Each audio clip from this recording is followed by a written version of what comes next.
Class है जिसमें आपको मैं आज लाभ कैसे निकाला जाता है और हानि कैसे निकाला जाता है बताऊंगा। तो पहला सवाल है, देखिए एक व्यक्ति 500 रुपए में एक साइकिल को खरीद कर 800 रुपए में बेच दिया, तो उसे कुल कितने रुपए का लाभ या हानि हुआ।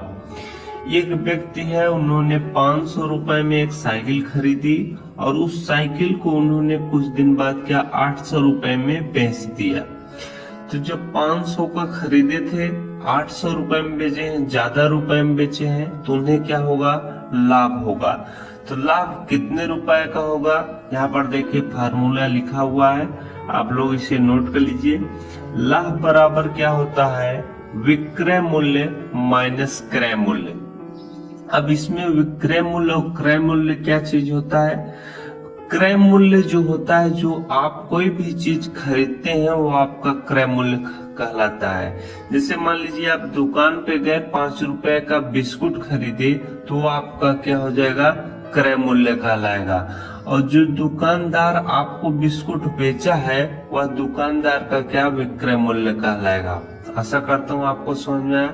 तो इस प्रश्न में जो क्रय मूल्य है वो 500 रुपए है, और जब बेचा जाता है किसी चीज को तो वह आपका विक्रय मूल्य कहलाता है। अगर आप किसी चीज को खरीदेंगे तो क्रय मूल्य कहलाएगा, बेचेंगे तो आपका विक्रय मूल्य कहलाएगा। तो इसमें विक्रय मूल्य क्या हो जाएगा, ये बेचा था 800 रुपए में बेच दिया, तो यहाँ पर आप लिख लीजिएगा 800 रुपए। विक्रय मूल्य की जगह आप क्या लिख लेंगे, 800। माइनस का चिन्ह लगाएंगे, माइनस लगा था। क्रय मूल्य आपका कितना है, 500, यानी 500 रुपए में खरीदा था, तो यहाँ पर आप लिख लेंगे कितना, 500। अब आप क्या इसे घटा लेंगे, तो जब आप इसे घटाएंगे 800 में से 500 आप घटाएंगे, कितना आ जाएगा आपका, 300 आ जाएगा। कितना, 300। यहाँ पर 0 0 है, 2 0 है तो 2 0 लिख लीजिएगा। 8 में से 5 घटाएंगे कितना आ जाएगा, 3 आ जाएगा। तो 300 आपका हो जाएगा। तो लाभ उसे कितने रुपए का हुआ है, 300 रुपए का उसे लाभ हुआ है। यही आपका क्या हो जाएगा, आंसर हो जाएगा। अभी आपको मैं बेसिक चीज बता रहा हूँ, इसके बाद आपके कठिन सवाल शुरू हो जाएंगे इसी 1-2 वीडियो के बाद। अब आपका दूसरा प्रश्न है, यहाँ पर देखिए, इसमें आपसे क्या पूछा जा रहा है, ध्यान से देखिएगा। रीता ने 100 रुपए में एक किताब खरीद कर, रीता जो है उन्होंने 100 रुपए में एक किताब खरीदा, फिर उसे 80 रुपए में बेच दिया, तो उसे कितने रुपए का हानि हुआ। तो देखिए, जब चीज खरीदा जाता है वो आपका क्रय मूल्य कहलाएगा, जो चीज बेचा जाता है वो आपका विक्रय मूल्य कहलाएगा। इतनी बात आपको समझ में आई। इन्होंने 100 रुपए में किताब खरीदा और उसे 80 रुपए में बेच दिया, तो इन्हें क्या होगा, घाटा होगा। 100 रुपए का खरीदी थी, 80 रुपया में बेच दी, तो घाटा होगा, यानी हानि हुआ। जब घाटा होगा तो हानि होगा। तो हानि कैसे निकाला जाता है, कितने रुपए का इनको हानि हुआ है। तो हानि बराबर होता है क्रय मूल्य माइनस विक्रय मूल्य। ये भी फार्मूला आप लोग नोट कर लीजिए। तो क्रय मूल्य कितने रुपए का खरीदी थी, ये 100 रुपए का खरीदी थी, तो यहाँ पर आप क्या लिख देंगे, 100 लिख देंगे। इसके बाद माइनस का चिन्ह लगाए तो माइनस लगाइए। विक्रय मूल्य कितने रुपए की ये बेची थी, तो बेची ये 80 रुपए की थी, तो यहाँ पर आप 80 लिख दीजिए। अब 100 में से जब आप 80 घटाएंगे कितना आ जाएगा, 20 आ जाएगा। कितना, 20 आ जाएगा। इन्हें हानि कितने रुपए की हुई है, इनको हानि जो है 20 रुपए की हुई है। कितनी, 20 रुपए की। यही आपका क्या हो जाएगा, आंसर हो जाएगा।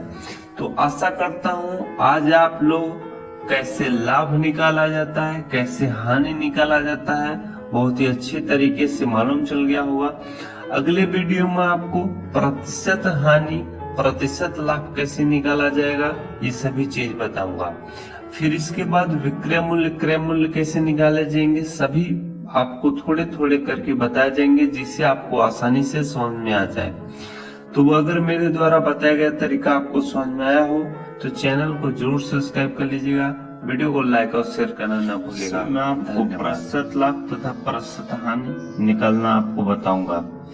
तो पहला सवाल है, देखिए सुधीर ने एक कुर्सी 500 रुपए में खरीद कर 550 रुपए में बेच दिया, तो सुधीर को कितने प्रतिशत का लाभ हुआ। तो प्रतिशत लाभ निकालने से पहले आपको क्या लाभ निकालना पड़ेगा। तो लाभ क्या हो जाएगा आपका, 500 रुपए का खरीदा था और 550 रुपए में बेच दिया, तो कितने रुपए का लाभ हुआ है, 50 रुपए का लाभ हो जाएगा। कितना, 50 रुपए का क्या हो जाएगा, लाभ हुआ। लाभ कैसे निकाला जाता है, विक्रय मूल्य माइनस आपका हो जाता है क्रय मूल्य। इतनी बात आपको समझ में आई। विक्रय मूल्य 550 में से आप 500 घटा लेंगे तो कितना आ जाएगा, 50 आ जाएगा। तो लाभ बराबर कितना, 50 रुपया। अब आपको क्या निकालना है, प्रतिशत लाभ निकालना है। तो प्रतिशत लाभ बराबर क्या होता है, यहाँ पर लिख लीजिए, प्रतिशत लाभ बराबर होता है लाभ क्या, लाभ गुणे 100 बटे आप क्या लिख देंगे, क्रय मूल्य। कितना, क्रय मूल्य। तो यहाँ पर आपका लाभ कितना आया है, 50 रुपया आया, तो बराबर आप 50 लिख देंगे। बटे में आपका क्रय मूल्य कितने का कुर्सी खरीदी गई थी, 500 खरीदी गई थी, नीचे 500 लिख दीजिए। गुणे 100 है तो यहाँ पर गुणे आप 100 लिख देंगे। अब इसे आसानी से आप काट के सरल कर लीजिए। यहाँ पर 2 जीरो है तो इस 2 जीरो को इससे काट दीजिएगा। 50 बटे 5 बच रहा है, तो 5 दहाम में कितना होता है, 50 होता है। तो यही कितने 10% की उससे क्या हुआ है, लाभ हुआ है। तो यहाँ पर विकल्प में देखिए 10% कौन सा है, बी है, तो बी विकल्प जो होगा राइट आंसर होगा। तो प्रतिशत लाभ इसी तरह से निकाला जाता है। जितने सवाल आपको आएंगे प्रतिशत लाभ के, आप इसी तरीके से निकाल सकेंगे। अब मैं आपको प्रतिशत हानि निकालना सिखाता हूँ। जिनको ये सवाल आ रहा होगा करेंगे जल्दी से। दूसरा प्रश्न है, सीता ने एक किताब 800 रुपए में खरीद कर 400 रुपए में बेच दी, तो सीता को कितने प्रतिशत की हानि हुई। तो प्रतिशत हानि निकालने से पहले आपको हानि निकालना होगा, कितने रुपए की उसे हानि हुई।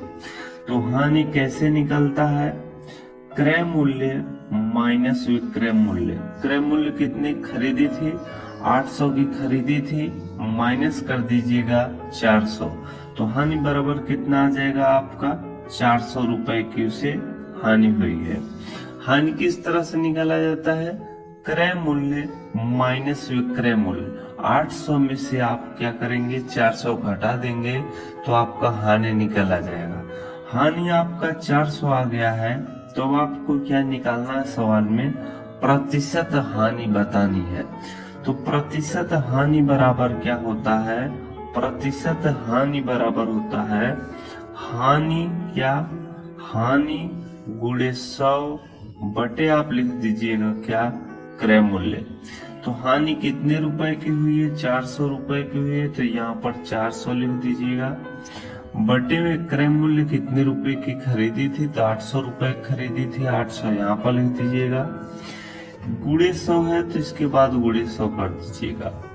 2 जीरो से 2 जीरो कट जाएगा। 8 से 400 को 8 से भाग दे दीजिए। 8 के 8, 8 पंच कितना होता है, 40 होता है। फिर इसके बाद भाग नहीं जा रहा है तो जीरो है, तो जीरो बढ़ा दीजिए।